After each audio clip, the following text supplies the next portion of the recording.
예수님 기적에 대한 말씀을 시작한 이번서 12번째 말씀이 되었습니다.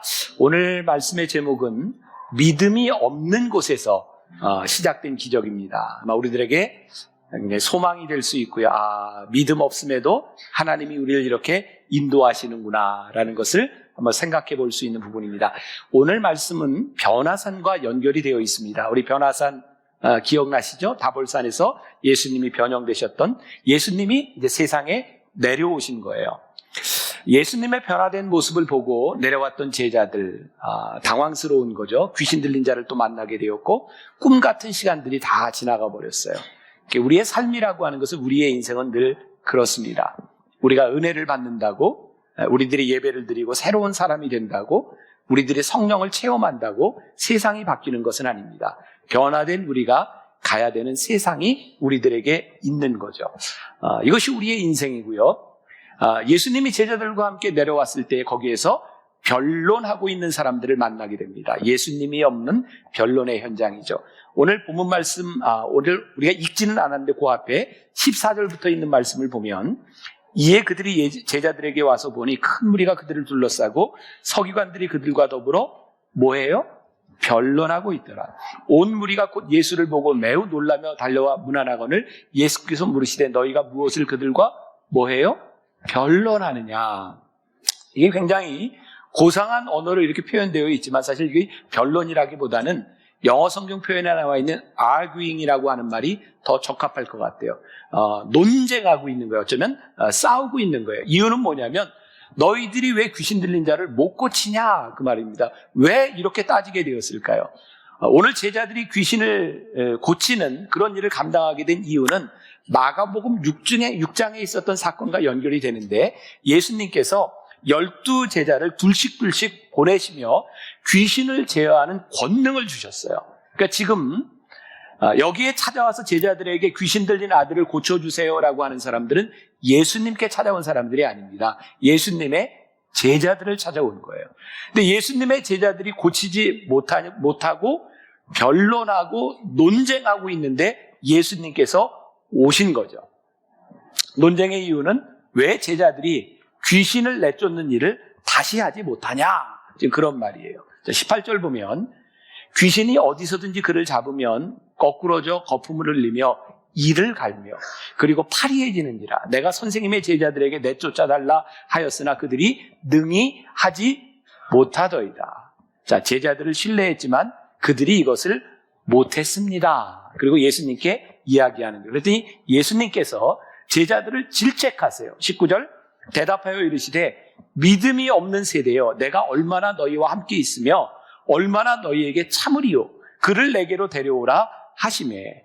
예수님께서 굉장히 답답하신 거예요. 내가 언제까지 너희와 함께 있어야 되겠냐. 너희들이 믿음이 없다. 자, 여기에서 이제 문제가 생기는 거예요. 제자들이 예수님께 보냄을 받아서 권능을 가지고 귀신들을 쫓아냈어요. 그때도 예수님이 계시지 않았어요. 그리고 예수님이 변화산에 올라가 계시는 동안 제자들이 있는데 사람들이 귀신을 달라고 쫓아달라고 왔어요. 여기도 역시 예수님이 안 계셨어요. 둘 다 예수님이 안 계신 상황에서 일어났던 거죠. 근데 예수님께서 보내실 때 그들은 예수님이 계시지 않았지만 말씀을 유추해서 보면 기도의 능력과 하나님의 임재가 그들에게 있었던 것 같아요. 그런데 지금 이 자리에는 예수님이 안 계신 것과 더불어서 하나님의 임재가 없는 거죠. 자, 우리가 예배를 드리는데 기도를 하는데 이런 두 가지 현상이 동일하게 나타날 수 있는 거예요. 하나님의 임재가 있는 예배와 하나님의 임재가 없는 예배. 우리들이 기도할 때에 하나님이 함께 하시는 기도와 하나님이 함께 하시지 않는 기도가 있다는 거죠. 예수님이 계시지 않은 거예요. 그 예수님은 결론에서 29절에 보면 이렇게 말씀하시죠. 이르시되 기도 외에는 다른 곳으로는 이런 유가 나갈 수 없느니라. 그럼 우리들이 이렇게 유추가 되죠. 그럼 그 다른 것이 무엇이었을까? 저는 이렇게 생각합니다. 여기 정답이 나와 있는 건 아니지만 말씀을 묵상하면서 깨닫게 되는 것이 제자들이 실패했던 이유는 아마도 그들이 예수님의 명령을 따라 귀신들을 쫓아냈던 경험이 아니었을까? 이런 상상이 가능해요. 그때 예수님의 명령을 따라 나가서 귀신을 쫓아냈을 때 손을 얹었었던 기억이 있었을 것 같아요. 아마 손을 얹고 기도했을지도 몰라요. 오늘 일부의 김종민 목사는 설교하면서 그런 이야기를 하는데, 손을 얹을 때 몇 도의 각도로 올렸더라? 그때 어떻게 역사가 일어났더라? 아마 그들은 자기들이 경험했던 공식을 생각했는지 몰라요. 그런데 공식대로 일어나지 않더라는 거죠. 아마 제자들의 마음 가운데는 귀신을 고쳐달라고 하는 사람이 왔을 때 굉장히 자랑하는 마음과 자만한 마음이 있었을지 몰라요. 그래, 내가 그때 했으니 내가 고쳐줄게라고 손을 얹었는데 낫지 않는 거죠. 여러분, 우리들의 삶에, 우리들의 신앙에 제일 많이 경계해야 될 것이 있다. 그것이 뭐냐면 우리들의 경험이 자랑이 되는 것. 여러분들의 삶에 있었던 간증이 여러분들의 삶의 자랑이 되기 시작하면서 그 자랑 가운데 하나님이 계시지 않는 거예요. 여러분들 저와 함께 신앙생활을 하고 또 이게 주일날 설교를 이렇게 들으며 조금 힘든 부분들이 있죠. 제가 설교하다가 좀 잘난 척을 너무 하죠. 조금 힘드시죠? 제가 진짜 하나님께 매일 빼놓지 않고 기도하는 게 있는데 뭐세요? 뭔지 아세요? 하나님 저 겸손하게 해주세요. 근데 그거 참 잘 안 돼요. 그리고 제가 새벽마다 기도하는 게 뭐냐면 오늘 하루를 지나며 많은 사람들을 만나고 많은 자리에 있을 텐데 하나님 제발 제가 스스로를 자랑하거나 드러내지 않도록 저를 붙잡아 주세요. 하루도 빼놓지 않고 하는 기도입니다. 그런데 이 정도예요. 제가 이제 신학교를 졸업한 제 아들에게 어젯밤에 그런 얘기했습니다. 아들아, 네가 목회를 하는데 꼭 기억할 것이 있다. 겸손해라. 하나님 앞에 겸손해라. 우리가 얼마나 자기의 경험과 자기의 지식을 자랑하기 쉬운지. 근데 예수님께서 우리들에게 하시는 말씀이 뭐냐면 기도 외에는 이런 류가 나올 수 없다는 거예요. 우리들은 기대하죠. 하나님의 은혜를 경험하면, 하나님의 기적을 체험하면 우리의 믿음이 자라날 것 같은데 그게 안 되더라는 거예요. 하나님의 기적을 체험하면 그것이 내 속에 자랑이 되고 교만이 되어서 그것이 우리의 신앙을 실패로 이끈다는 거예요. 그러니까 우리들의 신앙에 경계해야 될 이유가 뭐냐면 하나님의 기적이 우리들 가운데 임할 때에 하나님이 앞으로 행하실 일에 대해 우리들이 얼마나 더 순종할 수 있으며 하나님을 신뢰하며 하나님과 함께 동행해 갈 수 있는가. 기도하지 않으면, 하나님이 우리 가운데 임재하지 않으면 우리가 할 수 있는 일이 없다고 하는 것을 우리들이 알아야 되는데, 내게 능력 주시는 자 안에서 내가 모든 것을 할 수 있구나. 여러분들이 만약 저 영상을 보고 여러분들이 지금 수영장에 가서 내게 능력 주시는 자 안에서 내가 모든 걸 할 수 있습니다. 그리고 뛰어내린다고 여러분들의 그런 일이 일어날까요? 그런 일은 일어나지 않습니다. 저는 이런 생각을 해요. 그 로라의 표정을 보면서 그녀의 표정 가운데 정말 하나님을 믿고 있구나. 그리고 정말 간절히 기도하고 있구나. 근데 저는 제 생각입니다. 로라가 저기에서 다이빙 대회에서 기도할 때 전 절대 금메달 따게 해달라고 기도하지 않았을 거예요. 그녀에게는 이미 결승전에 올라간 것이 기적이었습니다. 수영 선수가 올림픽에 나오기 3개월 전에 7주간 병원에 입원했다는 것은 저기에 참가한다는 것 자체가 기적입니다. 내게 능력 주시는 자에서 내가 모든 것을 할 수 있습니다라고 하는 것은 그녀가 금메달을 땄다는 결과에 초점이 있는 것이 아니라 내가 이 자리에서 내게 능력 주시는 자 안에서 하나님께서 그 일을 행하실 것을 믿습니다. 그리고 그 일이 단지 금메달이라고 하는 결과로 나타났던 거죠. 로라가 그 믿음을 가지고 매번 경기에서 나이가 들어서도 그렇게 기도한다고 그녀가 모든 금메달을 따는 것이 아니었어요. 그녀의 인생에 그 순간 하나님께서 함께 하셨던, 내게 능력 주시는 자 안에서 내게 함께 하셨던 하나님의 일을 그녀는 간증으로 가지고 있는 겁니다. 만일 저 간증이 자랑이 되거나 저것이 공식이 된다고 하면 우리는 하나님을 믿는 것이 아니라 경험을 믿기 시작하는 거죠. 제가 기적에 대한 설교를 하면서 우리들에게 정말 중요한 것이 있다. 일어났던 모든 기적들이 공식의 문제가 아니라 그 일을 행하시는 그분이 내 일 가운데 행하실 것을 우리들이 기대하느냐에 대한 문제. 그래서 우리는 종종 간증의 주인공이 되었던 유명한 스타들이 어느 순간에 신앙을 떠나거나 버리는 것들을 봅니다. 그들이 그렇게 경험했던 그 일이 또 이루어지지 않는다는 거죠. 하나님은 그들의 마음속에 또 이루어지기를 원하는 교만과 인간의 성취를 이끄시는 분이 아니라 우리의 삶을 이끄시는 분인데 우리들이 그것을 잊고 살 때가 참 많은 것 같다. 예수님께서 귀신을 쫓아내실 때 귀신의 정체가 드러납니다. 20절에 보니까 이에 데리고 오니 귀신이 예수를 보고 그 아이로 심히 경련을 일으키게 하는지라 그가 땅에 엎드러져 구르며 거품을 흘리더라. 성경에 나라는 일반적인 현상이 있습니다. 그것은 귀신 들린 자들은 예수님 앞에서 정체를 드러난다는 겁니다. 여러분, 아주 중요한 건데요. 우리가 하나님 앞에 서면 우리들의 정체가 드러나는데 참 아픕니다. 이 귀신이 지금 하고 있는 일들이 얼마나 이 아이를 힘들게 했을까요? 거품을 일으키고 경련을 일으키는 일이 얼마나 힘든 일이었을까요? 우리들이 하나님 앞에 우리들의 죄된 정체가 드러난다는 것은 굉장히 힘든 일입니다. 중요한 것이 있어요. 우리들의 모든 귀신에 대한 문제는 아니지만 귀신도 하나님 앞에 정체를 드러낼 뿐만 아니라 우리의 신앙 가운데 우리 속에 무엇이 있는가가 하나님 앞에서 정체를 드러내기 시작할 때 굉장히 힘이 듭니다. 근데 이 과정을 지나가게 되는 거예요. 귀신 들린 아이는 그의 일생을 귀신으로 인하여 고통을 당하며 삽니다.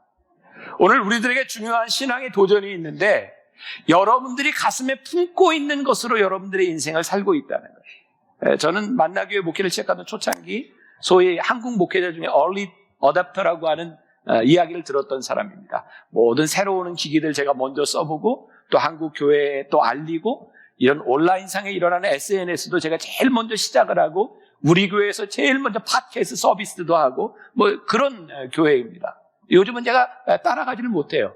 근데 제가 그때 기억에 우리나라에 처음 그 애플 아이폰이 들어왔을 때 첫 번째 제가 샀습니다. 참 신기한 게 제가 아이폰을 딱 사고 나니까 아이폰 쓰는 사람들이 꽤 많더라고요. 그리고 제가 바꿨어요. 한국 걸로.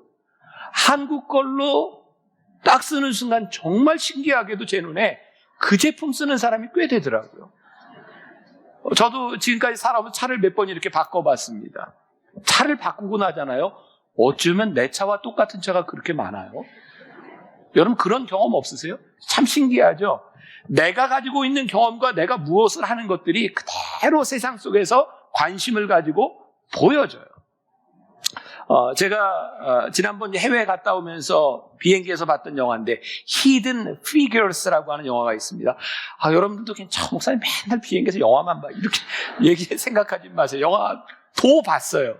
여기 Hidden Figures라고 하는 영화가 뭐냐면 그 미국이 막 그 러시아와 함께 그 우주선을 쓰는 경쟁을 할 때 러시아에 뒤처졌었어요. 그런데 그 일을 바꾸는 아주 중요한 역할을 한 것이 나사에 근무하는 흑인들이었습니다. 수학도 굉장히 좋아하고 뛰어난 머리를 가지고 있었는데 아무도 그들을 인정하지 않습니다.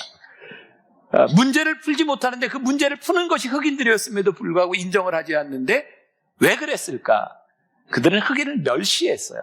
그래서 그 옆에 있음에도 불구하고 쓰지를 못합니다. 근데 어느 날 순간부터 그들의 능력을 보기 시작하고 필요한 때 그들을 부르기 시작하고 놀라운 역사를 만들어냅니다. 저는 영화를 봐도 늘 설교와 연관을 시켜요. 오늘 설교 이렇게 하면서 제가 쭉 원고를 그리면서 그 영화를 볼 때 하나님 그렇군요. 우리가 하나님을 멸시하기 때문에 하나님의 능력과 역사를 우리들의 삶에서 체험하지 못하는 거예요. 하나님께서 우리들 안에 계셔도 그분의 역사하심의 눈으로 봐야 되는데 실상은 하나님을 믿는다고 하면서도 예배를 드린다고 하면서도 그분을 우리들이 바라보지 못하고 하나님을 멸시하기 때문에 우리들에게 믿음이 자라나지 않고 있군요. 귀신의 지배를 받는 것 얼마나 무섭고 힘든 일입니까? 그런데 여러분들의 삶에서 하나님의 영의 지배를 받지 못하고 여러분들이 무언가 다른 거에 지배를 받는다면 얼마나 힘든 일이겠어요. 제가 1993년 처음 공부하러 미국에 갔을 때 처음 미국을 가본 거죠. 거기에 이제 저희 형이 미리 자리를 잡고 살고 있었고 처음 이제 미국에 온 공부를 하러 온 저를 데리고 여름에 여행을 가자 그랬어요. 그래서 승용차를 타고 시카고에서부터 그랜드 캐년까지, 제가 시차도 적응이 안 됐을 때였어요. 운전을 하고 그랜드 캐년까지 갔습니다. 36시간을 쉬지 않고 운전을 했습니다. 놀래주세요. 아니, 몇 시간이나 운전해야 제가 당황스러워요. 36시간을 운전을 하고 갔어요. 그래서 그랜드 캐년에 도착했거든요. 우와. 15분. 와. 하고 났더니 더 이상 이제 감탄할 건 없고요. 36시간을 운전하고 와서 15분. 와. 너무너무 아까운 거예요, 시간이. 시간이 지나놓고 이런 생각을 하게 되는 거예요. 진짜 우리의 인생이 그 결과 때문에 살아간다면 그 15분을 보기 위해서 36시간을 운전하는 인생이라면 참 힘든 인생을 사는구나. 기적을 이렇게 대입해 봤어요. 만일 우리들의 인생에서 일어나는 기적, 그것만을 바라보며 기적이 일어났다, 여기에 우리들이 성취감을 느끼고 이것이 믿음이라고 생각하면 우리의 믿음의 여정은 정말 너무 허무한 일이구나. 우리의 믿음의 여정은요, 기적의 결과보다 더 중요한 것이 있는데 믿음으로 가는 과정인 거예요. 우리가 하나님과 함께 그 인생의 여정을 걸어가다 보니 우리들에게서 기적도 경험하고 체험도 있고 그것이 우리들의 믿음의 증거가 될 때 우리의 인생이 의미 있는 신앙의 삶을 살아가는데, 제가 첫 시간부터 이야기하는 거지만 기적이라고 하는 결과에만 우리들이 매달린다면 우리의 신앙이 참 잘못 가고 있다는 생각이 들어요. 오늘 예수님께 이 아이를 데리고 온 부모가 있어요. 아버지가 있어요. 근데 아버지가 이렇게 굉장히 유명한 말씀이 몇 구절이 여기 나오죠. 무엇이든지 할 수 있거든. 그랬더니 예수님께서 할 수 있거든이 무슨 말이냐, 이것도 많이 들어보셨죠. 또 예수님이 마지막에 기도에는 이런 유가 나올 수 없느니라, 이게 다 이 기적 사건에서 나온 일이거든요. 예수님께서 할 수 있거든이 무슨 말이냐라고 이 아버지를 질책하실 때 여러분들은 어떤 느낌이 드세요? 저는 이 아버지의 모습 가운데 믿음 없음보다 예수님을 찾아 나올 수밖에 없었던 간절함이 더 많았던 것 같아요. 그런데 이 아버지의 이 마음 가운데 소망도 있지만 실망도 이미 예견을 하고 있는 것 같아요. 하실 수 있거든. 왜 이랬을까요? 이 아버지의 삶의 경험 가운데 뭐든지 다 해봤는데 안 된 게 많은 거예요. 그러니까 예수님께 대한 기대와 소망도 있지만 실패에 대한 기대도 역시 가지고 있는 거예요. 그러니까 무엇을 할 수 있거든, 어떻게 좀 해보십시오. 그랬더니 예수님께서 질책하신 거거든요. 아니, 그의 믿음을 교정시켜 주신 거거든요. 할 수 있거든이 무슨 말이냐, 이거는 아닌 것 같다. 근데 저는 중요하게 보는 것이 이 아버지의 믿음이 부족하지만 예수님 앞에 교정되어야 될 믿음이지만 지금 주님 앞에서 간절한 마음으로 주님, 할 수만 있거든 제 아들을 좀 고쳐주세요라고 하는 이 마음을 보시고 믿음 없음에서부터 기적으로 나아가고 있는 과정이 있는 거예요. 또 오늘 우리가 하나님 앞에 할 수 있거든, 주님 저에게 믿음이 부족합니다, 괜찮아요. 왜? 거기서부터 하나님이 시작하실 것이기 때문에 그래요. 저는 또 이런 생각하거든요. 믿음은 성장하는 거예요. 우리가 한 번의 기적으로 믿음이 자라나는 것이 아니라 믿음은 우리의 인생의 과정을 통해서 주님과 함께 동행하며 성장해가는 거예요. 말씀을 준비하며 보았던 이야기인데, 여러분 에디슨을 잘 알잖아요. 에디슨이 많은 그 발명품을 만든 그 중에 하나가 전구 아니에요, 전기. 야, 저는 깜짝 놀랐어요. 에디슨이 처음 전구를 발명했을 때 그거를요, 불이 들어오기 시작했는데 촛불을 켜놓고 봤대요. 하도 불빛이 약해서. 라이트 형제 아시죠? 비행기 발명한 라이트 형제가 처음 비행기를 발명해서 날았을 때 12초 날았답니다. 무슨 얘기를 해야 놀랄지 모르겠는데 계속 해볼게요. 여러분, 최초의 증기선 뉴욕에서부터 출발을 했는데 지금 30분이면 가는 거리를 최초의 증기선이 30시간이 걸려서 갔대요. 최초의 자동차, 처음 실험을 하는데 이 자동차가 1시간의 자동차로 간 거리가 3.2km였대요. 네.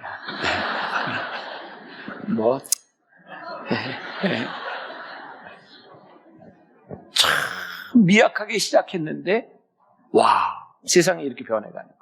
전 믿음이 그런 것 같아요. 우리가 할 수 있거든으로 시작할 줄 몰라. 하나님 저에게는 부족해요.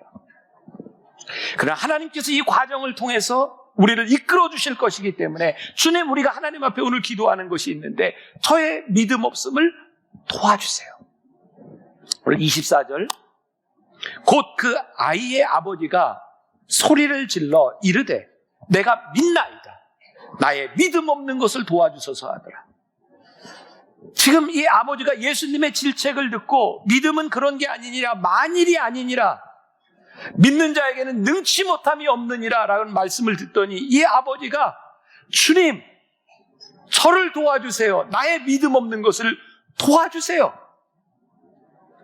cry out, 소리 질렀다라고 되어 있어요.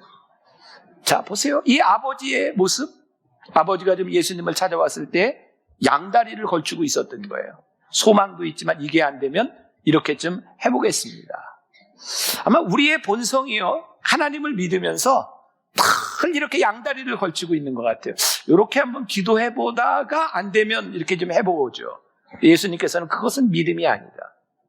우리는 지금 상대주의라고 하는 그런 세상 가운데서 살아갑니다. 많은 사람들이 이야기하죠. 하나님만 믿어서 구원을 받는 것이 아니라 이것도 믿고 이것도 믿고 믿을 수 있어. 그러니 우리 평화롭게 잘 삽시다. 이게 소위 종교 다원주의의 이야기들이기도 합니다. 며칠 전에 새벽 예배에 우리 조은희 목사님이 설교하는데 그런 얘기하더라고요. 요즘 크리스마스 때가 되면 여기저기서 절에 축성탄, 예수님 오심을 축하합니다라고 하는 플래카드들을 많이 봅니다. 근데 사람들이 이렇게 얘기하죠. 와, 불교인들을 봐. 그들은 얼마나 마음이 넓고 관용적이야. 저희 교회도 부활절 때가 되면 늘 절에서 화분이 옵니다. 스님이 부활 축하, 화분을 보내요. 얼마나 관용이 있습니까? 우리는 불교인이든 이슬람이든 어떤 종교를 가진 사람이든 그들이 하나님의 잠재된 구원받은 백성이고 그들이 우리와 함께 가야 될 사람인 것을 우리는 믿습니다. 그러나 자기 자신을 해탈하고 그것이 구원이라고 믿는 부처와 그리고 이슬람교를 믿는 마호멧을 우리는 인정할 수는 없는 겁니다. 우리들이 그들과 함께 살아가야 되는 것은 맞지만 그것을 인정할 수는 없는 겁니다. 상대주의가 아닌 겁니다. 믿음은 절대적인 것입니다. 우리 주님께서 말씀하시는 것이 아니라는 거예요. 만일이 아니라는 거예요. 우리 교회 주변의 분당에 좋은 교회가 참 많이 있어서 좋아요. 얼마 전에 제가 그냥 우연히 이렇게 유튜브에서 이찬수 목사님, 분당 우리 교회 이찬수 목사님 설교를 듣게 되었는데 그분은 미국으로 이민 가서 미국 시민권을 얻은 사람입니다. 그런데 한국에 사역하러 나와서 사랑의 교회에서 청소년들 사역할 때였어요. 너무너무 힘들고 안 되더라는 거예요. 혼자 그런 마음에 결심을 했대요. 내가 시민권을 포기해야 되겠다. 왜냐하면 시민권을 가지고 있으니까 교회에서 누가 막 뭐라 그러고 힘들게 하면 에이 그냥 미국으로 가.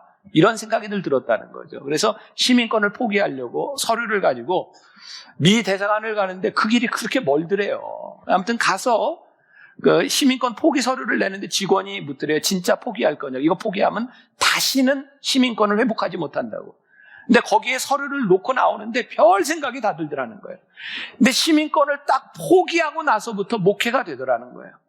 내가 이제 돌아갈 것이 없기 때문에 여기에서 내가 목숨을 걸고 목회해야 되겠다고 생각하니까 거기서 목회가 되더라는 거예요. 오늘 우리들이 하나님을 믿는다고 하면서 우리들에게요 참 많은 것들이 걸려 있는 거예요. 이거 안 되면 이렇게 해보지 뭐. 근데 오늘 주님께서 이 아버지에게 너의 믿음 없음이 문제가 아니다. 그것 때문에 기적이 일어나는 것이 아니라 못 일어나는 것이 아니라 네가 믿음 없음에서 시작했을지 모르지만 더 이상 만일이 아니라 네가 절대적으로 주님을 믿으며 순종해라. 그랬더니 아버지가 주님 저를 도와주세요 라고 했다. 오늘 우리들에게서 이것이 필요한데요. 부끄러워하지 말고 우리가 주님 앞에 cry out, 소리 질러 우리의 부족한 것, 주님 저의 믿음 없음을 도와주세요. 주님 제가 하나님을 믿는다고 했지만 내 속엔 늘 이런 양다리를 걸치고 있었는데 저의 믿음 없음을 도와주세요. 저는 오늘 귀신이 주님 앞에 정체를 드러내는 것도 중요하지만 우리의 믿음 없음이 드러나야 처방이 있고 역사가 일어난다고 생각해요. 제가 아주 부끄러운 고백인데요. 제가 이제 지금은 다 치료됐으니까 얘기하는 제가 무좀이 굉장히 심했어요. 군대 갔다 와서 남자들 얻는 병 중에 하나가 무좀이잖아. 얼마나 여름에 가벼워. 근데 무좀이 발에서만 끝나는 게 아니더라고요. 그 무좀이 등으로도 가고 엉덩이로도 가고 그래요. 아무튼 저를 데리고 살아준 아내가 진짜 고마워요. 이게 곰팡이, 무좀.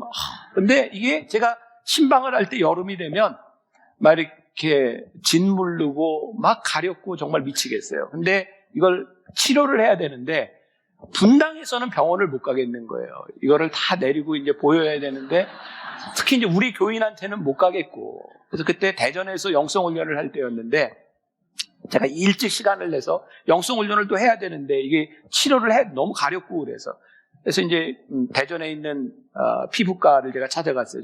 전문의를 찾아가서 이렇게 옷도 다 내리고 주사도 맞고 이렇게 하고 이제 모르니까 그리고 나온 거예요. 가려고 하는데 그분이 목사님 안녕히 가세요. 아니 어떻게 그랬더니 매주 우리 교회 예배를 이렇게 영상으로 드리고 있는 분이에요. 지금 얘기를 하시지 좀. 내가 담대하게 다 이렇게 치료하고 그리고 나왔어요. 참 보면 미련하지 않아요? 우리가 부끄럽다고 생각하는 것 때문에, 부끄러움을 드러내지 않는 것 때문에 참 힘들지 않아요? 하나님 앞에 우리의 믿음 없음이 드러내는 거 참 부끄러워요. 특히 집사, 권사, 장로, 목사, 신앙의 연조가 오래되면 오래될수록 너무너무 부끄러워요. 근데 드러내라는 거예요. 주님, 저 도와주세요. 저에게 믿음이 없어요. 주님도 도와주세요. 오늘 우리들에게 필요한 것, 하나님 앞에 우리의 믿음을 드러내는 것. 이때 기적이 일어나기 시작해요. 귀신이 떠나갔고요. 나음을 입었어요. 그런데 28절부터 29절까지 보니까 제자들이요. 이제 오늘 유명한 말씀이 나오는 건데, 집에 들어가심에 제자들이 조용히 묻자오되 우리는 어찌하여 능히 이 귀신 쫓아내지 못하였나이까? 이르시되 기도 외에는 다른 것으로는 이런 종류가 나갈 수 없느니라 하십니다. 여러분 이 상황을 한번 이제 상상을 하고 보세요. 예수님이 이제 귀신을 쫓아내신 거예요. 믿음 없음을 도와주세요. 그 얘기를 듣고 쫓아냈는데 방으로 들어갔는데 제자들이 조용히 예수님께 와서 예수님 왜 우리는 그런 일이 안 일어났죠? 이게 이제 영어 성경에는 privately 아주 개인적으로 물어본 거예요. 제자들이 굉장히 창피했던 거예요. 그때 예수님께서 하신 말씀이 얘들아 기도 외에는 이런 류가 나올 수 없느니라. 다시 반복한다면 제자들이 기도하지 않은 것이 아니에요. 그들은 기도했지만 그들의 경험을 의지했고 하나님을 의지하지 않았어요. 여러분 보세요. 믿음이 뭐예요?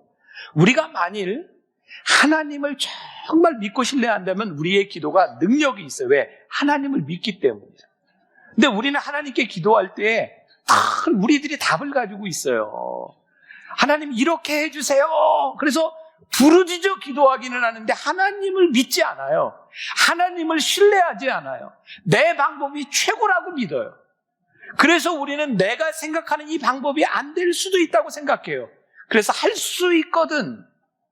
믿는 것 같지만 믿는 것이 아닌 거죠. 만일 우리들에게 이런 문제들이 있는 거죠. 문제의 해답이 늘 우리들에게 염려가 되는 거죠. 왜? 내가 답을 가지고 있으니까. 우리가 하나님을 전적으로 믿는다고 하는 것은요, 하나님을 향하여 우리의 마음이 개방되어 있는 거예요. 하나님을 향해 우리의 마음들이 열려져 있어서 하나님이 행하시는 일에 대하여 열려진 마음을 가지고 기다리는 거예요. 그게 소망이에요. 근데 하나님을 전적으로 믿지 못하면 우리들에게 소망이 아니라 의심이 찾아와요. 오늘 말씀을 이렇게 준비하면서 저에게 도전이 되고 여러분들에게 도전이 되는 거. 하나님, 제가 그동안 그렇게 오랫동안 기도했던 기도의 제목 가운데 제가 진짜 하나님을 의지했나요? 진짜 하나님을 신뢰했나요? 진짜 제 마음이 열려져 있었나요? 저는 수십 년을 기도하며 내가 원하는 방법대로 그냥 만일 그렇게 기도하지 않았나요? 말씀을 준비하면서요, 제가 이제 책을 한 권 보게 되었어요. 여러분들 주보에 소개되어 있는데 그 책이 제가 쓴 책이에요. 이 정말 제가 보려고 해서 봤던 건 아니고요. 그냥 이렇게 제 책을 이렇게 넘기다 보니까 세상에 제가 이런 글을 썼더라고요. 그냥 그때 그 마음으로 이렇게 한번 제가 읽어드리려고 그래요. 저는 신방을 싫어합니다. 그런데 제 친구 목사가 그러더군요.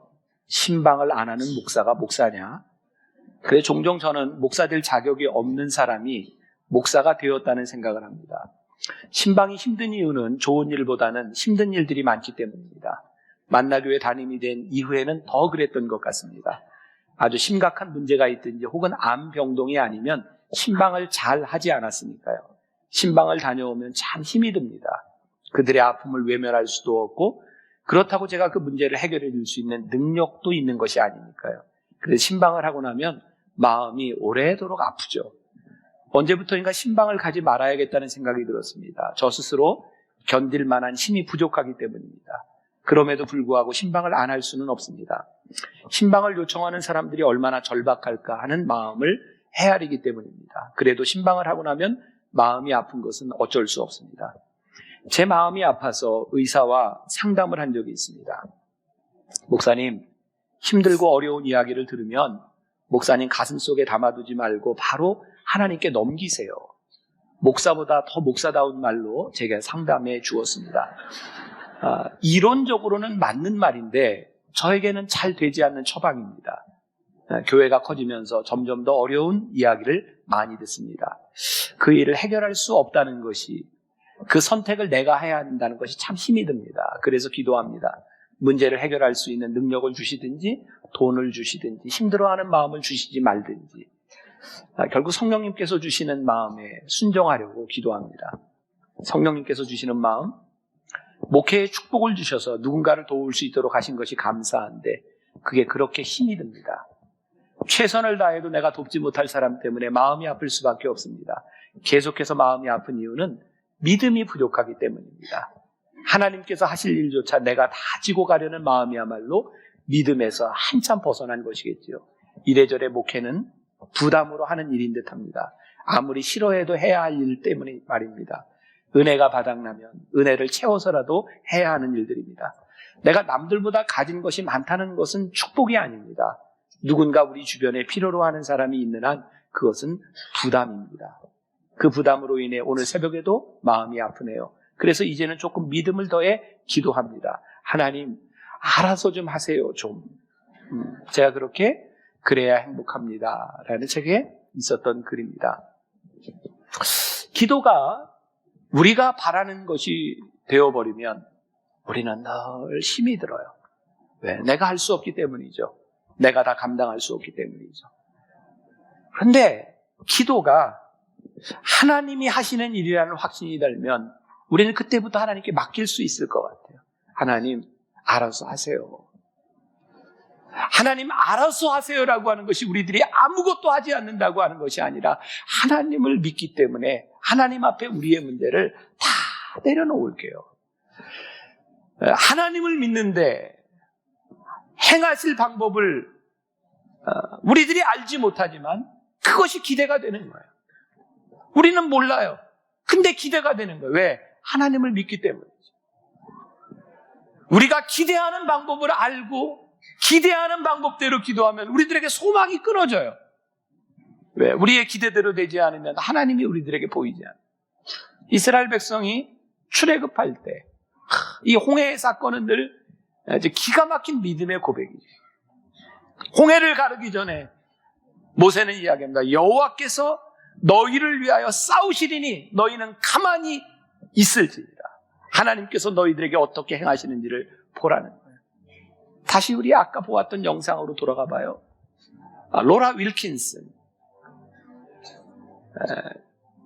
7주 동안 병원에 입원했다가 3개월 후에 올림픽에 나와서 그녀가 이야기했던 내게 능력 주시는 자 안에서 내가 모든 것을 할 수 있습니다. 그게 진짜 로라가 바라고 있던 어떤 목표점을 딱 집어넣고 한 기도일까요? 저는 그녀의 표정에서 절대 그것을 읽을 수가 없어요. 내게 능력 주시는 자 안에서 내가 모든 것을 할 수 있습니다. 내가 모든 것을 할 수 있는 것은 뭐냐면 주님이 하시는 일을 할 수 있다는 거예요. 내게 능력 주시는 자 안에서 주님이 하시는 그 일을 내가 할 수 있습니다. 로라 윌킨슨의 표정을 보세요. 5위에 있을 때에도 그의 표정은 평온했고 1위로 올라갈 때에도 그의 표정은 평온했고 마지막 뛰는 순간에도 평온했어요. 내게 능력 주시는 자 안에서 내가 모든 것을 할 수 있느니라. 그 여정들이 전부 하나님과 함께 동행했던 일이에요.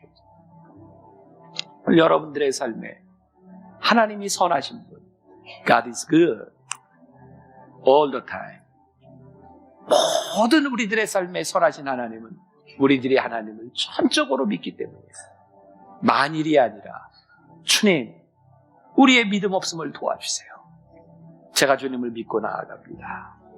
오늘 여러분들이 이 믿음으로 이 세상으로 담대하게 나아갈 수 있기를 주님의 이름으로 간절히 축원합니다. 오늘 이 시간에는 우리들이 하나님을 어떻게 알 수 있는가? 교회를 통해서, 기도를 통해서 우리들이 하나님을 알 수 있는 방법에 대해서 말씀을 나누려고 합니다. 오늘은 좀 좋은 이야기로, 좋은 글로 말씀을 열어가려고 하는데 들어보세요. 하나님처럼 생각하면 하나님처럼 행동하려고 노력하지 않겠습니까?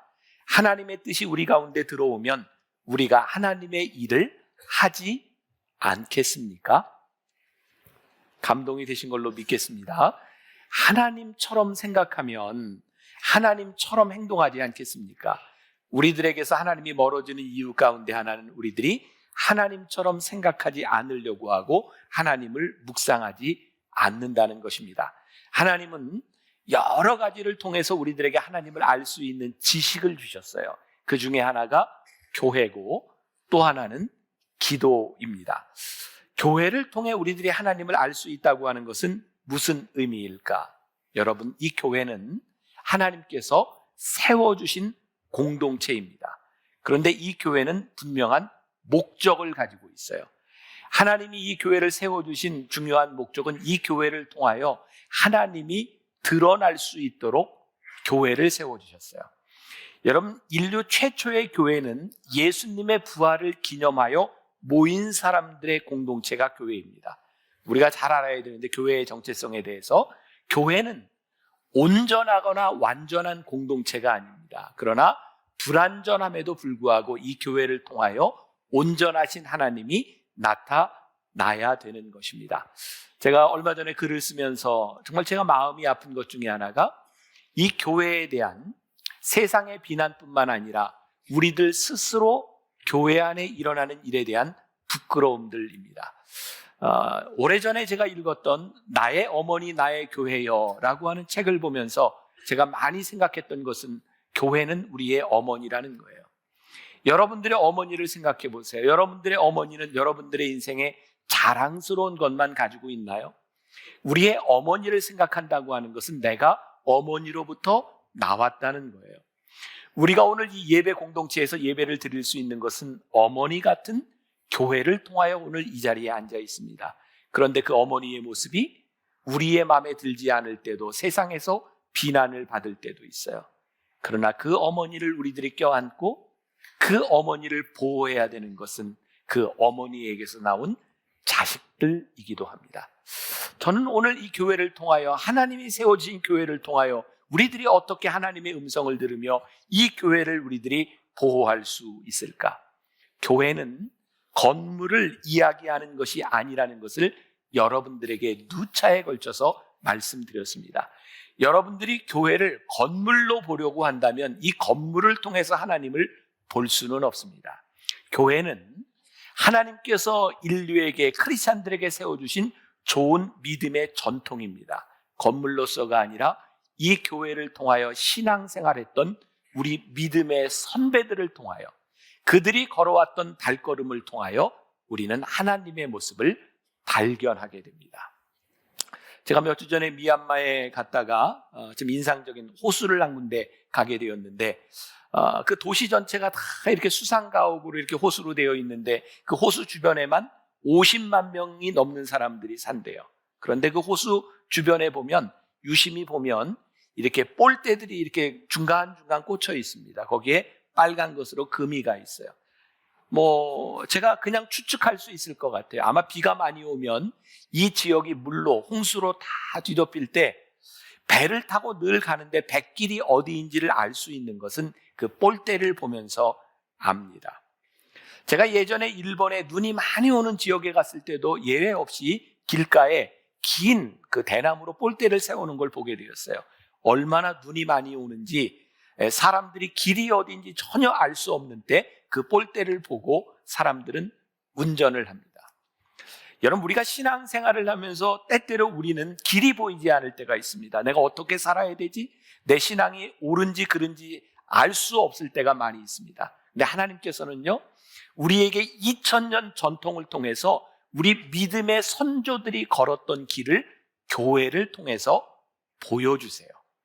여러분, 등산할 때도 그런 거 많이 느끼죠? 막 등산을 하고 올라가는데 어디가 길이지 할 때 여러분들은 무엇을 보고 갑니까? 참 신기하게도 리본들이 이렇게 다 달려 있어요. 혹은 동호회, 등산 동호회에서 아니면 어떤 사람들이 길을 잃지 않도록 그 색깔별로 리본을 이렇게 달아놨습니다. 리본을 따라가면 절대로 길을 잃지 않습니다. 그러므로 우리가 이 교회를 생각하며 교회는 건물이기 때문에 우리들에게 필요가 없어 라고 이야기를 한다면 그것은 우리 신앙에서 조금은 잘못된 성향을 가지고 있는 것입니다. 조금 더 극단적으로 이야기하면 교회를 부정하는 단체가 있다면 저는 분명히 이단이라고 생각을 합니다. 왜냐하면 교회는 완전하지 않지만 이 교회를 통하여 하나님이 우리들에게 가르쳐 주시는 것이 분명히 있기 때문입니다. 그러나 우리가 교회의 건물을 너무 중요하게 생각한다고 하면 이것도 잘못된 일입니다. 종종 이렇게 가르치는 사람들이 있어요. 여러분들도 그런 가르침을 받아왔는지 모르겠어요. 열심히 교회 다녀요. 그리고 이 교회를 떠나면 큰일 나요. 어떤 분은 심지어 교회를 떠나서 다른 교회를 가면 저주를 받는다고 하는 사람도 있어요.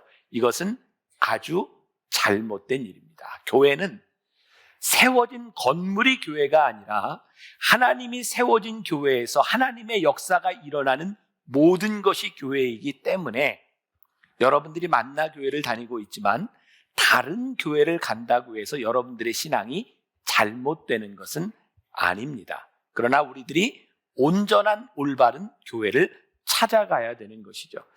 그래서 오늘 우리들이 이 교회에서 무엇을 가르치고 어떻게 하나님의 음성을 들을 수 있는가라고 하는 것은 아주 중요한데, 그래서 교회는 늘 만나 교인을 만들거나 어떤 교단의 공동체를 만드는 것이 아니라 끊임없이 하나님의 사람으로서 그리스도인의 지체가 되어가고 있는가, 이것을 보기 시작할 때 교회, 하나님의 음성을 듣습니다. 요즘은 별로 그런 사람이 없었는데 몇 주 전에 저에게 어떤 분이 이런 질문을 하더군요. 목사님, 만나교회에 온 지 몇 주 됐는데 왜 만나교회는 예배 시간에 사도신경을 외우지 않나요? 그분에게는 사도신경을 외우지 않는 것 때문에 교회가 불편했던 것 같아요. 여러분, 교회는 여러 가지 전통들을 가지고 있어서 때로는 사도신경을 외우기도 하고 주기도문을 외우기도 하고 외우지 않기도 합니다. 그것이 교회를 말하는 것이 아닙니다. 교회는 그리스도의 몸으로서 그리스도를 우리들의 삶의 구주로 고백하는 공동체가 교회입니다. 그래서 우리는 예수님을 주로 고백하는 회중이 여기에 모인 것이 교회다라고 하는 것을 알아야 되고요. 저는 여러분들에게 별로 이단들에 대하여 이렇게 가르쳐 본 적이 없는 것 같아요. 지난주에 제가 목사님들과 모임을 가졌더니 교회마다 요즘 이단들 때문에 너무너무 힘들어해요. 근데 이단들의 중요한 특징들이 뭐냐면 늘 이 교회는 잘못됐다는 거예요. 이 교회는 아니라는 거예요.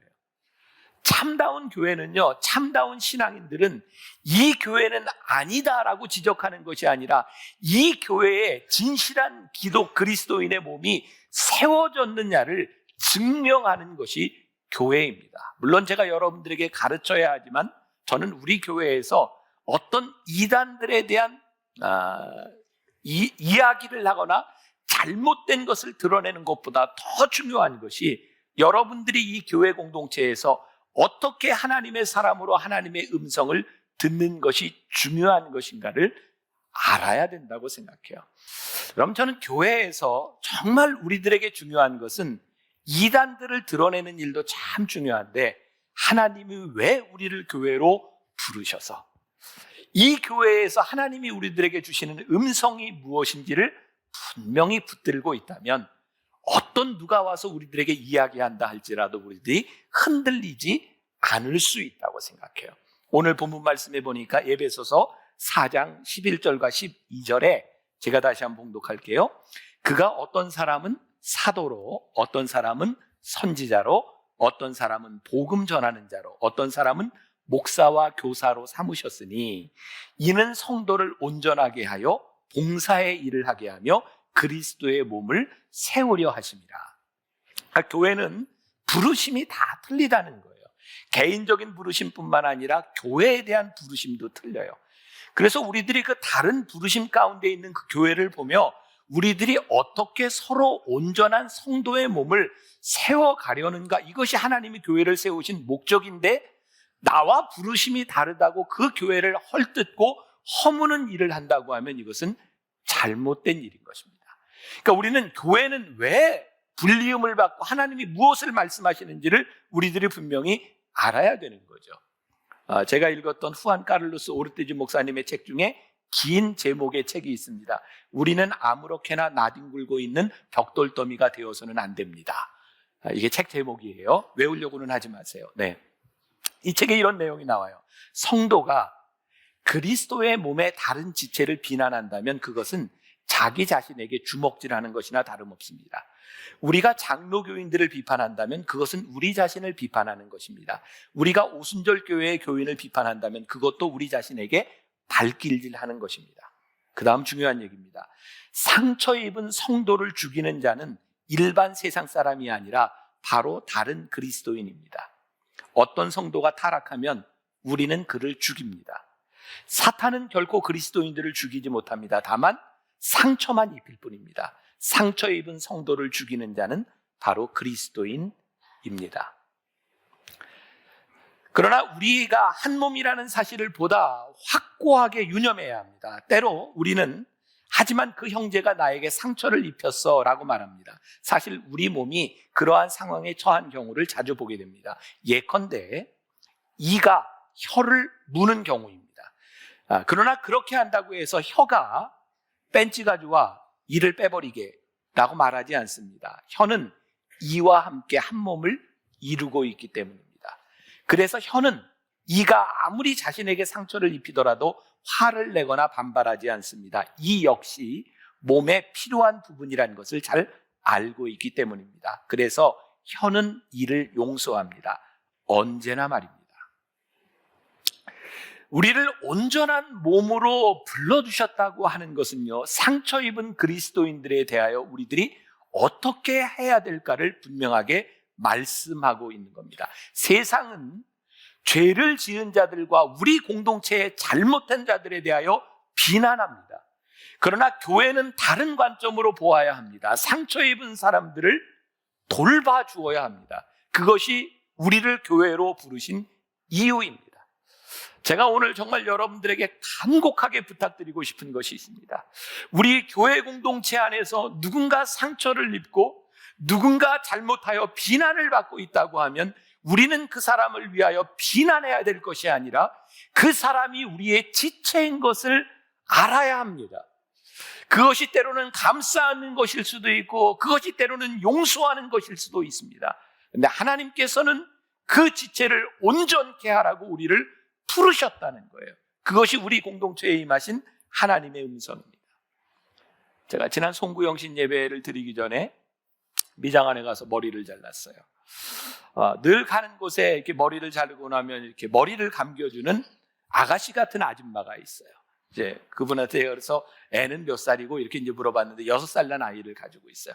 교회를 안 다닌대요. 제가 그렇게 오래 다녔는데도 안 다니는 게 마음에 좀 안타까웠어요. 그래서 오늘 송구영신 예배에 교회를 좀 나왔으면 좋겠다. 예배를 드리는 사람이 됐으면 좋겠다. 근데 그분의 마음 가운데도 예배를 드리고 싶은 마음이 많았던 것 같아요. 11시 예배에 아들을 데리고 교회에 왔습니다. 제가 그날 송구영신 예배 때 한 20분 전에 나와서 교인들과 제가 할 수 있는 한 많은 교인들과 약속을 하고 있는데 위층에서 예배 드리는 모습을 봐서 너무나 반가웠어요. 교회를 나왔군요. 그리고 제가 이제 어제 머리를 또 깎으러 그 미장원에 갔어요. 가서 물어보니까 그날 나오고 안 나와요. 안 나오는데 중요한 건 그분의 마음 가운데 나오기 싫은 것이 아니라 아이도 정말 교회에 가서 말씀을 배웠으면 좋겠는데 어머니가 유명한 그런 그 불교 그 절에 총무, 이렇게 뭐 평신도 뭐 그런 거예요. 그러니까 교회를 나가는 게 너무너무 힘든 거죠. 근데 제가 그분한테 들은 이야기예요. 목사님, 그날 예배를 드리면서 참 많은 감동을 받았습니다. 설교의 감동을 받은 게 아니라 교인들의 친절함에 감동을 받았다는 거예요. 어쩌면 그렇게 사람들이 많은데 이쪽에 자리에 앉으라고 이렇게 친절하게 안내를 내주고, 차가 나오는데, 그렇게 많은 차가 나오는데 어쩌면 사람들이 싸우지 않고 그렇게 차례차례 나오는 걸 보면서 세상에 어디를 가도 서로 나가려고 애를 쓰지 그렇게 기다리는 것을 처음 봤어요. 근데 제가 그런 얘기를 처음 들어봤어요. 저는 매일 교회 안에서 누구 때문에 상처받았다는 얘기, 누구 때문에 불편했다는 얘기, 이런 얘기를 너무너무 많이 들어봤어요. 제 마음 가운데 그런 생각이 드는 거예요. 저는 교인들이 세상 사람들보다 나쁘다고 생각하지 않아요. 그런데 우리에게 상처를 주는 것들은 뭐냐면, 우리가 서로가 서로에게 거는 기대가 참 크다는 거죠. 내가 교인으로 와서 교인은 이렇게 해줬으면 좋겠는데 그렇게 해주지 못하는 것 때문에 상처를 받은 거예요. 근데 교회를 처음 나온 사람의 눈에는 세상 사람들을 바라보다가 이 교회를 보니까 뭔가 다르고 그것이 감동이 되었다는 거예요. 그게 참 마음이 안타까운 게 뭐냐면, 왜 우리는 교회 공동체에서 서로가 하나님을 믿는 사람으로 여기에 모인 우리들이 내가 가지는 기대로 인하여 상처를 받고 살아가는가? 사실은 우리가 누군가에게 얼마나 많은 상처를 주고 그리스도의 몸인 교회를 아프게 하는 것을 생각하지 않으며 나는 그렇게 늘 상처받았다고 이야기하는가? 지난 금요일에 오셔서 설교하신 목사님이 그런 얘기하잖아요. 많은 사람들이 교회 나오는 이유가 목사님이 설교가 좋다, 뭐 교회가 좋다 이러고 나와서 예배를 드리고 떠나가는 80% 이상의 사람들은 교인들 때문에 상처를 받고 나간다는 거예요. 상처받은 사람들, 사단이 어떻게 하나님의 자녀들을 죽일 수 있겠습니까? 그런데 그들을 교회 밖으로 내모는 것이 우리의 동일한 지체라면, 벤치를 가져와 이를 빼버리게 우리의 지체들에게 이런 말을 하고 있다고 하면 이 안에 하나님의 음성이 어떻게 들려질 수 있겠는가? 제가 언젠가 몇 년 전 창립기념일에 깍두기 같은 교회라고 하는 설교를 한 적이 있어요. 우리 옛날 어렸을 때 놀이를 하면 깍두기가 있었어요.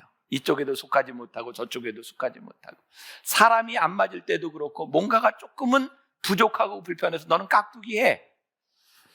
깍두기에게는 그렇게 스트레스를 주지 않습니다. 부족하니까 너 이쪽에서도 한 번 하고 저쪽에서도 한 번 해. 그래서 우리 어렸을 때 참 좋은 전통 가운데 하나가 우리의 연약한 지체들을 돌봐주는 마음들이 있었어요. 그런데 우리가 살아가고 있는 이 시대를 바라보면 하나님의 마음이 보이지 않는 거예요. 내가 누군가를 밟고 올라서야 되는 거예요. 내가 손해가 되는 것은 절대로 하지 않으려고 하는 거예요. 세상 사람들과 동일한 가치를 가지고 내가 취해야 될 것만을 생각하며 그리스도의 몸을 온전케 하지 못하는 거예요. 제가 오늘 여러분들에게 우리 교회에 주시는 하나님의 음성이 무엇일까요? 우리가 하나님을 안다는 것이 무엇일까요? 아니야. 너희는 너의 것을 챙기라고 내가 너희를 부른 것이 아니라 우리 형제 자매들의 몸을 온전케 하라고, 봉사하라고 너희를 불러주었어. 봉사하고 섬기는 일은 우리들이 많이 손해봐야 될 것을 의미하는 거예요. 우리들이 누군가를 섬기는 일을 위하여 그 일 때문에 내 집값도 떨어지고 내가 세상에서 얻을 수 있는 명예도 좀 놓아야 되고, 그것이 우리 성도들과 이 땅의 하나님의 지체들을 온전케 하는 일이라면 그것을 하라고 하는 거예요. 하나님의 음성이 없는 것이 아니라 우리들이 하나님의 음성을 들으려고 하지 않는 거예요. 어떻게 하면 우리의 지체를 온전케 하도록 우리들이 살아갈 수 있을까? 여러분들 역대상 22장에 보면 그 유명한 다윗이 나라를 통일하고 많은 나라를 정복하고 그에게 꿈이 있었어요. 그러나 하나님의 성전을 짓고자 원했어요. 근데 하나님이 그의 손으로 성전을 짓게 하지 않습니다. 왜냐하면 그의 손에 묻은 피 때문이었어요. 하나님은 돈으로 성전을 짓지 않으신다고 하는 것을 말씀하셨어요. 거룩함으로 성전이 지어져야 된다고 하는 것을 말씀하셨어요. 우리가 이 세상에 살아가며 세상 사람들과 똑같이 짓밟고 똑같이 우리들의 유익을 취하며 이 자리에 와 있다면 하나님께서 어떻게 이 예배를 거룩하게 받으실 수 있느냐는 거예요. 저는 요즘 정말 많은 고민 가운데 삽니다. 우리가 하나님을 믿는다고 고백하고 예배하고 기도하는데도 왜 우리들에게 하나님의 음성이, 하나님의 형상들이 나타나지 않는가? 우리 앞에 이 교회를 통해 믿음의 길을 걸어왔던 우리 믿음의 형제 자매들을 통해 우리가 보아야 되는 하나님의 음성, 그래서 교회는 소중한 것입니다. 우리가 이 교회 안에서 그리스도의 몸을 이루어 간다는 것이 얼마나 귀중한 일인지. 또 오늘 본문 말씀을 통해 기도가 우리들에게 하나님의 음성을, 하나님의 모습을 알려주는 중요한 통로가 된다는 것을 깨닫게 됩니다. 오늘 본문 말씀 26절과 27절 제가 한번 봉독합니다. 이와 같이 성령도 우리 연약함을 도우시나니 우리가 마땅히 기도할 바를 알지 못하나 오직 성령이 말할 수 없는 탄식으로 우리를 위하여 친히 간구하시느니라. 마음을 살피시는 이가 성령의 생각을 아시나니 이는 성령이 하나님의 뜻대로 성도를 위하여 간구하십니다. 자, 이게 무슨 말씀이에요? 성령님께서 우리를 위해 기도하세요. 근데 그 성령님의 생각이 누구의 생각과 같아요?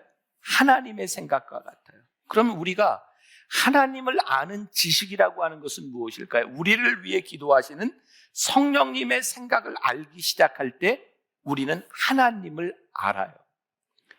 기도는 하나님께서 우리들에게 주신 아주 귀중한 선물입니다. 왜? 기도를 통하여 우리는 성령님의 마음과 하나님의 마음을 알 수 있기 때문에 기도는 우리들에게 주신 굉장히 중요한 선물입니다. 그런데 문제는 무엇인가? 저만 그런가요? 여러분들도 그런가요? 내가 열심히 기도하고 났는데 어떤 때는 기도를 하고 나면 마음이 너무너무 기쁘고 평안하고 정말 감사해. 그런데 내가 기도를 그렇게 했는데도 마음이 답답해. 내가 왜 이렇게 기도를 했는데도 내 마음이 이렇게 답답하지? 저는 이렇게 표현할 수 있을 것 같아요. 그 기도가 공허한 거예요. 내가 하나님께 기도했는데 하나님이 내 기도를 들으시지 않았거나 그 기도가 하나님과 관계없는 기도를 우리들이 하고 있는 거예요. 성경은 기도를 통해서 우리들이 분명히 하나님을 알 수 있고 하나님을 아는 지식이 있다고 하는데 우리들은 기도하면서 하나님을 모른다고 하면 이것은 뭔가 문제가 있는 거죠. 예를 들어 볼게요. 저도 이제 요즘 나이를 이제 먹어가죠. 아마 저도 이제 나이가 많이 들 겁니다. 제가 이제 어른들에 대한 이야기를 하려고 하는데 연세 많은 어른들이 모여서 대화를 이렇게 하는 거 보면 정말 신기해요. 참 열심히 얘기를 하는데 들어보면 다 자기 얘기를 따로 해요. 그런데 너무너무 재밌게 이야기해요. 어쩌면 이분이 이야기하고 끝나면 이분이 이야기하는데 전혀 관계없는 이야기예요. 요즘은 또 나이가 들면 저도 이제 곧 이제 손자 손녀가 이제 생길 거예요. 사람들 보면 누구 예외 없이 손자 손녀가 생기면 이 스마트폰에다 애들 사진 가지고 다니면서 이렇게 이제 이야기를 하죠. 근데 뭐 자기 새끼니까 예쁘지 남도 그렇게 예쁘겠어요? 솔직히 그죠? 예. 근데 이야기를 하고 싶은 거예요. 그래서 요즘은 뭐라고 얘기하려면 돈 내고 해. 그러니까 돈을 꺼내놓고 얘기해. 10,000원 내고 30분 아니면은 밥 내고 너 혼자 다 얘기해 들어줄게. 근데 갑자기 그런 생각이 드는 거예요. 우리가 하나님께 대하여 이렇게 기도하는데 우리가 마치 이렇게 감사헌금 기도 제목을 내고 하나님 제가 헌금 냈으니까 제 얘기 좀 합시다. 그리고 막 얘기하는 거예요. 그래서 헌금도 하고 기도를 하는데 하나님의 지식이 드러나지 않는 거예요. 기도하는 그 열심 가운데 하나님의 뜻이 나타나지 않는 거예요. 그래서 공허합니다. 기도를 하고 났는데도 마음이 답답합니다. 기도를 하지 않았기 때문도 아니고 하나님 앞에 헌금을 드리지 않았기 때문도 아닌데 답답하고 공허한 이유가 무엇이냐는 거예요. 하나님의 지식이 우리 가운데 들어오지 않는 거죠. 후안 카를로스 오르티지 목사님이 이런 책도 썼어요. 주님과 동행하십니까? 거기에 보면 이런 얘기가 나옵니다. 한 번은 이 목사님이 영국의 링컨 교회라고 하는 아주 유명한 교회를 방문하게 되었습니다. 놀랄 준비를 하세요.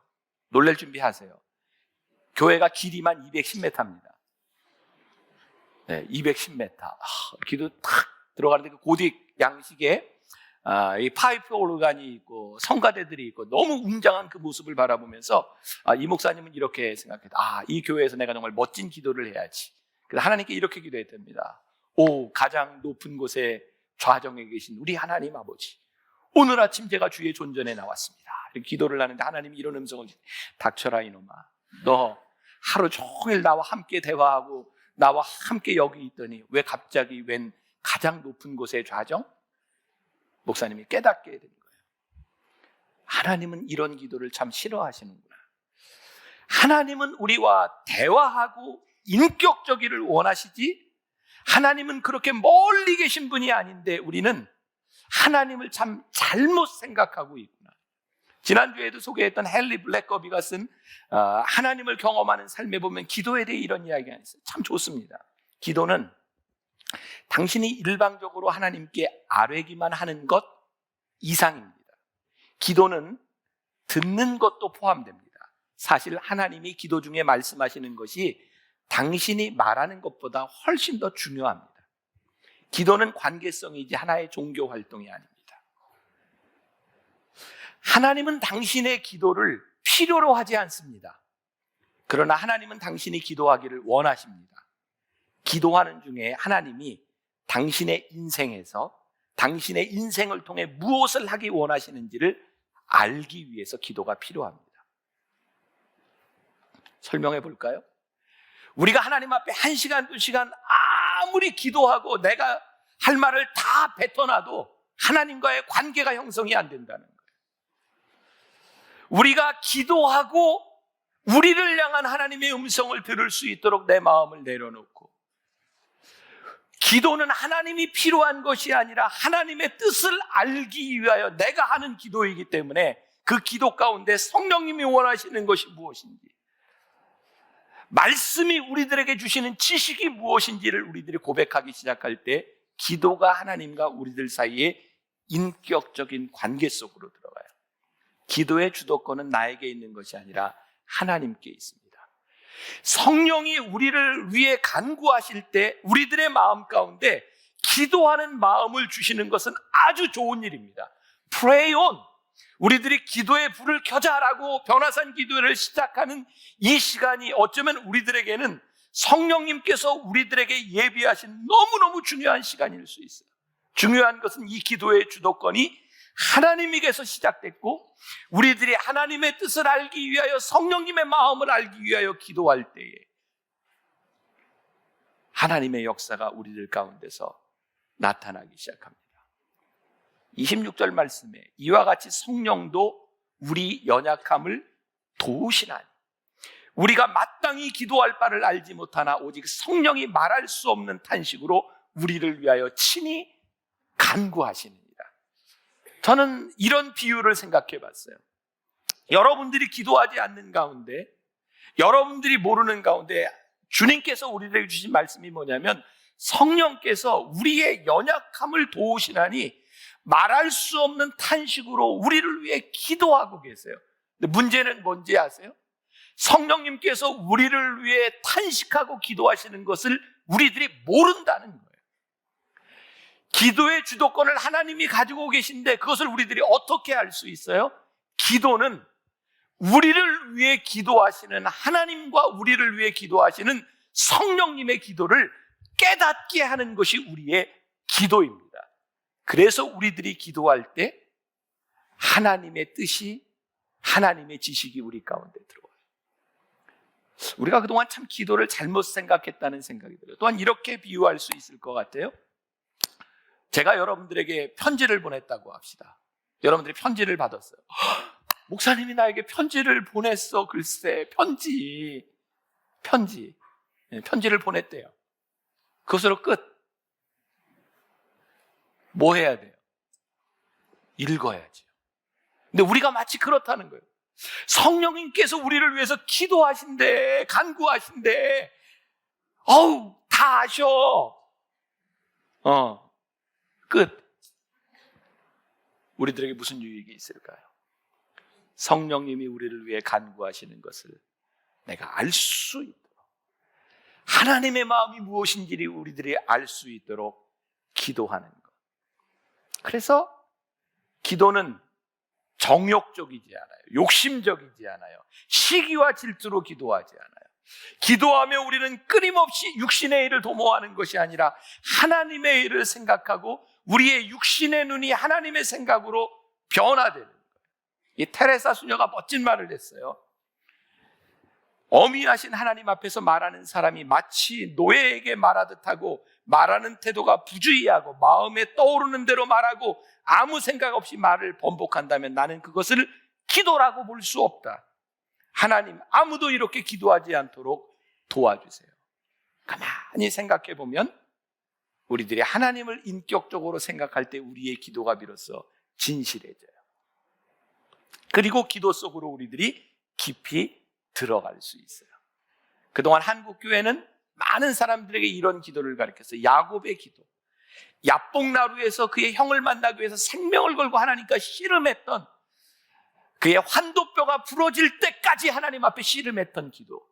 그 기도가 참 귀하기는 한데 생존을 위한 기도보다 저는 더 중요한 것이 하나님의 뜻을 알고 살아가기 위해서 기도하는 기도라고 생각해요.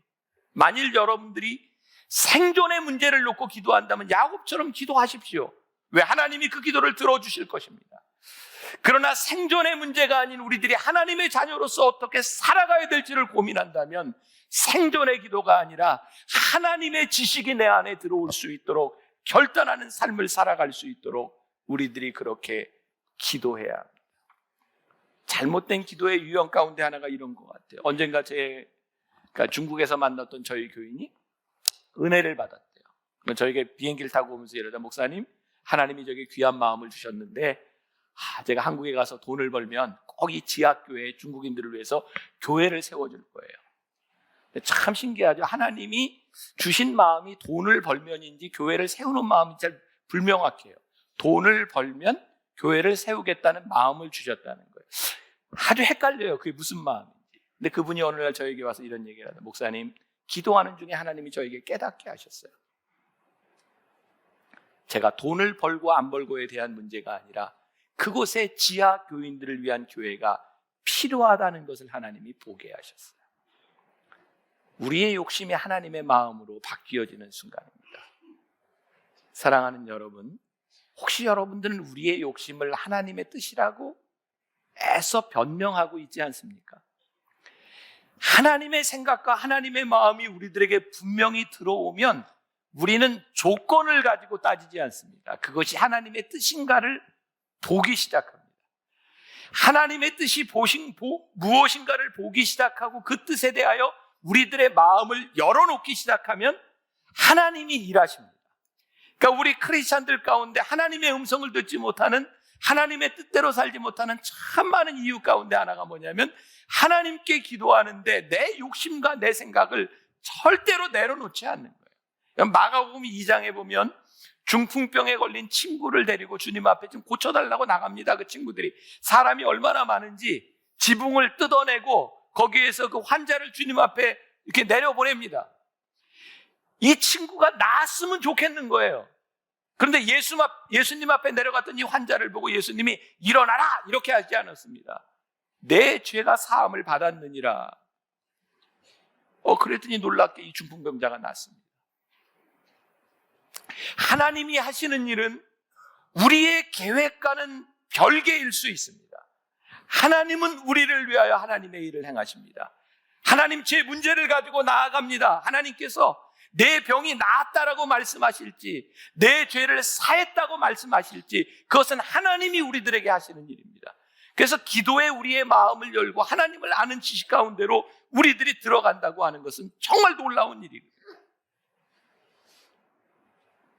우리 성도들이 그 안으로 하나님을 아는 지식으로 들어갔으면 좋겠다. 저희 교회 중보기도대가 있어서 중보기도를 하면서 응답 카드가 있습니다. 하나님이 이렇게 응답하셔서. 어느 날 제가 갑자기 그런 생각이 들었어요. 하나님, 우리 교인들이 교회에 이렇게 중보기도를 요청해 놓고 응답받았다는 응답 카드보다 내가 기도하다가 변화받았습니다. 좀 변화 카드가 좀 많았으면 좋겠습니다. 사실은 변화는 응답을 뛰어넘는 일입니다. 근데 우리는 내가 변화되려고 하지 아니하고 내가 원하는 것의 응답만을 기다립니다. 그래서 이렇게 여러분들에게 도전하고 싶습니다.